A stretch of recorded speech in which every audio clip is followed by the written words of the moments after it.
حضرت طفیل بن عمر قبیلہ دوس کے سردار اور ہر دل عزیز تھے۔ ان کی بات ان کے قبیلے کے لوگ غور سے سنتے اور اس پر عمل کرتے تھے۔ وہ اپنے شہر سے بغرض تجارت مکہ مکرمہ تشریف لائے تو اشراف قریش ان کے ارد گرد اکٹھے ہو گئے، کیونکہ انہیں یہ خوف دامنگیر تھا کہ کہیں یہ دارِ اسلام میں داخل ہو کر محمد کے پیروکاروں میں شامل نہ ہو جائیں۔ چنانچہ انہوں نے حضرت طفیل بن عمر کو نبی اکرم صلی اللہ علیہ وسلم سے نفرت دلائی اور نبی کریم صلی اللہ علیہ وسلم کی بات سننے یا آپ کی مجلس میں بیٹھنے اٹھنے سے منع کر دیا۔ اشراف قریش گویا ہوئے، اے طفیل، آپ ہمارے شہر میں تشریف لائے ہیں۔ ہمارے ہاں ایک آدمی ہے جس نے ہمارے معاملات بگاڑ کر رکھ دیے ہیں۔ اس نے ہم میں جدائی ڈال دی ہے اور شرازہ منتشر کر دیا ہے۔ اس کی باتوں میں جادو ہے جس کے ذریعے سے وہ آدمی اس کے والدین، اس کے بہن بھائیوں اور اس کی بیوی کے درمیان جدائی ڈال دیتا ہے۔ ہمیں ڈر ہے کہ کہیں وہ ہماری طرح آپ کو اور آپ کی قوم کو کوئی نقصان نہ پہنچا دے، لہذا آپ ہرگز اس سے کلام نہ کیجیے گا اور نہ اس کی باتوں پر کان دھریے گا۔ حضرت طفیل کا بیان ہے، اللہ کی قسم وہ مسلسل میرے کان محمد صلی اللہ علیہ وسلم کے خلاف بھرتے رہے، حتیٰ کہ میں نے عزم کر لیا کہ محمد صلی اللہ علیہ وسلم کی کوئی بات میرے کانوں سے نہ ٹکرا جائے۔ پھر میں بیت اللہ شریف گیا، دیکھا تو رسول اکرم صلی اللہ علیہ وسلم خانہ کعبہ کے پاس نماز پڑھ رہے تھے۔ میں بھی آپ صلی اللہ علیہ وسلم کے نزدیک ہی کھڑا ہو کر نماز پڑھنے لگا۔ اللہ تعالیٰ نے میرے نہ چاہنے کے باوجود آپ کا کچھ کلام مجھے سنا دیا۔ واقعی مجھے آپ صلی اللہ علیہ وسلم کا کلام بہت اچھا لگا۔ میں نے دل ہی میں کہا، میری ماں مجھے گم کر دے، اللہ کی قسم میں ایک چالاک اور ہوشیار شاعر ہوں، اچھے برے کلام کی تمیز کا مادہ بھی ہے، تو پھر کیا وجہ ہے کہ میں اس آدمی کا قول نہ سنوں؟ اگر کوئی اچھی بات بتلائے گا تو قبول کر لوں گا، اور اگر کوئی ناگوار بات ہوگی تو چھوڑ دوں گا۔ میں بیٹھا ہی تھا کہ رسول اکرم صلی اللہ علیہ وسلم اٹھے اور اپنے گھر کو واپس ہو گئے۔ میں بھی پیچھے پیچھے چلتا ہوا آپ کی خدمت میں حاضر ہو گیا اور عرض کی، اے محمد صلی اللہ علیہ وسلم، آپ کی قوم نے آپ کے متعلق مجھ سے یہ بات کہی ہے۔ اللہ کی قسم ان لوگوں نے آپ کے خلاف میرے کان اس قدر بھر دیے ہیں کہ میں نے آپ کی بات سننے کے ڈر سے اپنے کانوں میں روئی ٹھونس لی، مگر اللہ تعالیٰ نے میرے نہ چاہنے کے باوجود مجھے آپ کے کلام کا کچھ حصہ سنا دیا۔ میں نے آپ کا کلام بہت ہی اچھا پایا، اس لیے اب آپ مجھے اپنی بات سنائیں۔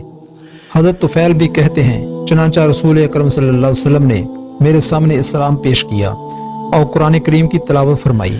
اللہ کی قسم میں نے اس سے اچھا کلام کہیں اور نہیں سنا تھا، اور نہ اس سے بہتر تعلیم مجھے کسی نے دی تھی۔ میں فوراً کلمہ شہادت پڑھ کر دار اسلام میں داخل ہو گیا اور عرض کی، اے اللہ کے نبی، میں ایک ایسا آدمی ہوں کہ میری قوم کے لوگ میری بات مانتے ہیں۔ ابھی میں ان کے پاس جاؤں گا اور انہیں اسلام کی دعوت دوں گا، اس لیے آپ میرے لیے کسی نشانی کی اللہ تعالیٰ سے دعا فرما دیں جو میری قوم کے دار اسلام میں داخل ہونے اور میری دعوت قبول کرنے میں معاون ثابت ہو۔ رسول اکرم صلی اللہ علیہ وسلم نے میری بات سن کر یہ دعا فرمائی، اللہم اجعل لہ آیا، اے اللہ اس کے لیے کوئی نشانی عطا کر دے۔ پھر میں اپنی قوم کی طرح روانہ ہو گیا۔ جب میری قوم کے لوگ مجھے نظر آنے لگے تو یک میری آنکھوں میں چراغ کے مانند ایک روشنی سی پیدا ہو گئی۔ میں نے کہا، اے اللہ، یہ روشنی میری آنکھ کے علاوہ کسی اور جگہ منتقل فرما دے، کیونکہ مجھے خدشہ ہے، کیونکہ یہ دیکھ کر کہیں میری قوم کے لوگ یہ نہ کہنے لگیں کہ چونکہ میں نے اپنا دین ترک کر دیا ہے، اس لیے اللہ تعالیٰ نے بطور سزا میری آنکھ میں یہ عیب لگا دیا ہے۔ یہ دعا کرتے ہی روشنی میری آنکھ سے منتقل ہو کر میرے کوڑے کے اوپری حصے میں آ گئی۔ اب لوگ وہ روشنی میرے کوڑے کے اوپری حصے میں دیکھنے لگے جیسے وہ کوئی لٹکتی ہوئی روشن قندیل ہو۔ جب میں اپنی قوم کے پاس پہنچا تو میرے والد محترم جو ضعیف العمر تھے میرے پاس تشریف لائے۔ میں نے ان سے کہا، ابا جان، آپ مجھ سے الگ ہی رہیں، کیونکہ اب میرا اور آپ کا رشتہ ایک نہیں رہا۔ میں مسلمان ہو گیا ہوں اور آپ کافر ہیں۔ میرے والد نے پوچھا، آخر کیوں میرے بیٹے؟ میں نے بتایا کہ میں دائرہ اسلام میں داخل ہو کر محمد صلی اللہ علیہ وسلم کے پیروکاروں میں شامل ہو چکا ہوں۔ میرے ابا جان نے کہا، بیٹے، میرا دین بھی تیرا ہی دین ہے۔ پھر انہوں نے کلمہ شہادت اشہد ان لا الہ الا اللہ وحدہ لا شریک لہ واشہد ان محمدا عبدہ ورسولہ پڑھ کر اسلام قبول کر لیا۔ اتنے میں میری بیوی آ گئی۔ میں نے اس سے بھی وہی کچھ کہا جو اپنے والد سے کہا تھا، چنانچہ وہ بھی دائرہ اسلام میں داخل ہو گئی۔ پھر میں اپنی قوم کے لوگوں کے پاس گیا اور انہیں اسلام کی دعوت دی، مگر وہ ٹال مٹول کرنے اور مجھ سے اعراض کرنے لگے۔ میں فوراً مکہ مکرمہ پہنچ کر رسول کریم صلی اللہ علیہ وسلم کی خدمت میں حاضر ہوا اور عرض کی، اے اللہ کے رسول، قبیلہ دوس کے لوگ میرے اوپر لہو لعب کے ذریعے سے غالب آ گئے ہیں اور میری دعوت قبول کرنے میں ٹال مٹول کرنے لگے ہیں، اس لیے آپ ان کے لیے بد دعا کر دیں۔ رسول اکرم صلی اللہ علیہ وسلم نے میری گفتگو سن کر اپنے دونوں ہاتھ اٹھائے اور قبلہ رخ ہو گئے۔ میں نے دل میں کہا کہ اب دوس ہلاک ہو گئے، برباد ہو گئے، ان کی تباہی آ گئی، مگر رسول اکرم صلی اللہ علیہ وسلم نے یہ دعا فرمائی، اللہم اہد دوسن، اللہم اہد دوسن، اللہم اہد دوسن، اے اللہ قبیلہ دوس کو ہدایت دے، اے اللہ دوس کو راہ راست پر لے آ، اے اللہ دوس کو سیدھے راستے پر گامزن کر۔ پھر آپ صلی اللہ علیہ وسلم نے مجھ سے فرمایا، اپنی قوم کے پاس واپس جاؤ، ان کو اللہ تعالیٰ کی طرف دعوت دو اور ان کے ساتھ نرمی سے پیش آؤ۔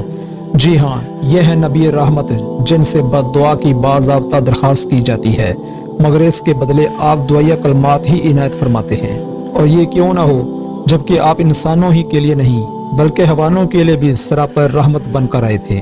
اللہ تعالیٰ نے آپ کی شفقت و مہربانی کا تذکرہ کرتے ہوئے ارشاد فرمایا، تمہارے پاس ایسے رسول تشریف لائے ہیں، تمہاری تکلیف کی بات ان پر نہایت گراں گزرتی ہے، وہ تمہاری بھلائی کے بڑے خواہش مند رہتے ہیں۔ تمہارے پاس ایسے رسول تشریف لائے ہیں، تمہاری تکلیف کی بات ان پر نہایت گراں گزرتی ہے، وہ تمہاری بھلائی کے بڑے خواہش مند رہتے ہیں، ایمان والوں پر بڑے ہی شفیق اور مہربان ہیں۔ حضرت طفیل دوسی آگے بیان کرتے ہیں، پھر میں سرزمین دوس میں مسلسل دعوت و تبلیغ کی خدمت انجام دیتا رہا، چنانچہ وہ سب کے سب اسلام لائے اور کلمہ حق کی شہادت دی۔ دریں اثنا رسول اکرم صلی اللہ علیہ وسلم مکہ سے مدینہ ہجرت کر گئے، حتیٰ کہ بدر و احد اور خندق کی جنگیں بھی گزر گئیں۔ میں اس وقت اپنی قوم کے لوگوں کے ساتھ آپ کی خدمت میں پہنچا جب آپ غزوہ خیبر کی ضروری کارروائیوں میں مصروف تھے۔ آپ نے غزوہ خیبر میں شریک دیگر مسلمانوں کے ساتھ ہمیں بھی مال غنیمت سے نوازا۔ اس کے بعد فتح مکہ تک مسلسل میں آپ صلی اللہ علیہ وسلم کے ساتھ ہی رہا۔ مورخین نے لکھا ہے کہ پھر حضرت طفیل بن عمر دوسی نے رسول کریم صلی اللہ علیہ وسلم سے عمر بن حمہ کے بت ذوالکفین کے جلانے کی اجازت مانگی، تو رسول اکرم صلی اللہ علیہ وسلم نے اجازت مرحمت فرمائی۔ چنانچہ حضرت طفیل دوسی اس بت کے پاس گئے اور اس میں آگ لگاتے ہوئے یہ شعر کہنے لگے، اے ذوالکفین، میں تیرا پجاری اور غلام نہیں ہوں، ہماری تاریخ تمہاری تاریخ سے کہیں زیادہ قدیم ہے، لو میں نے تیرے دل میں آگ ٹھونس دی۔ اس کے بعد حضرت طفیل بن عمر مسلسل اسلام کی خاطر اپنی وفاداری پیش کرتے رہے اور جہاد میں شریک رہے۔ جب بہت سارے عرب اسلام سے مرتد ہو گئے تو وہ مسلمانوں کے ساتھ دجال و کذاب مسیلمہ کی سرکوبی کے لیے نکلے۔ آپ کے ساتھ آپ کے صاحبزادے عمر بن طفیل بھی تھے۔ یمامہ کی راہ میں حضرت طفیل بن عمر دوسی نے ایک خواب دیکھا اور اپنے ساتھیوں سے فرمایا، میں نے ایک خواب دیکھا ہے، آپ لوگ اس کی تعبیر بتائیں۔ میں نے خواب میں یہ دیکھا ہے کہ میرا سر مونڈا ہوا ہے اور میرے منہ سے ایک پرندہ نکلا ہے، پھر مجھ سے ایک عورت ملی جس نے مجھے اپنی شرمگاہ میں داخل کر لیا۔ میں نے اپنے بیٹے عمر کو دیکھا کہ وہ مجھے بڑی بے چینی سے تلاش کر رہا ہے، پھر وہ میری تلاش سے رک گیا۔ لوگوں نے یہ خواب سن کر کہا خیر ہے۔ حضرت طفیل دوسی نے کہا، اللہ کی قسم میں نے اپنے خواب کی خود سے ایک تعبیر نکالی ہے۔ ساتھیوں نے عرض کی کہ وہ کیا ہے؟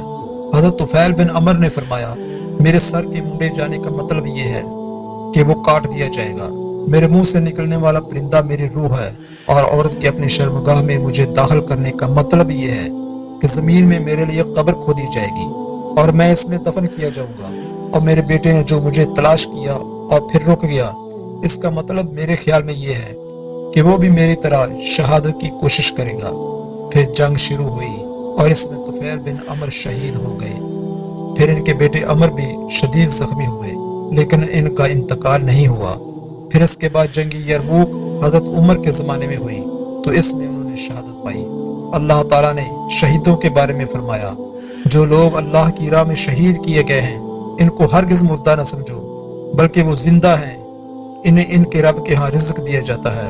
اللہ تعالیٰ نے اپنی نعمت اور فضل جو انہیں دے رکھا ہے اس پر بہت خوش ہیں اور خوشیاں منا رہے ہیں۔ ان لوگوں کی بابت جو اب تک ان سے نہیں ملے اور ان کے پیچھے دنیا میں ہیں، اس پر کہ انہیں نہ کوئی خوف ہے اور نہ وہ غمگین ہوں گے۔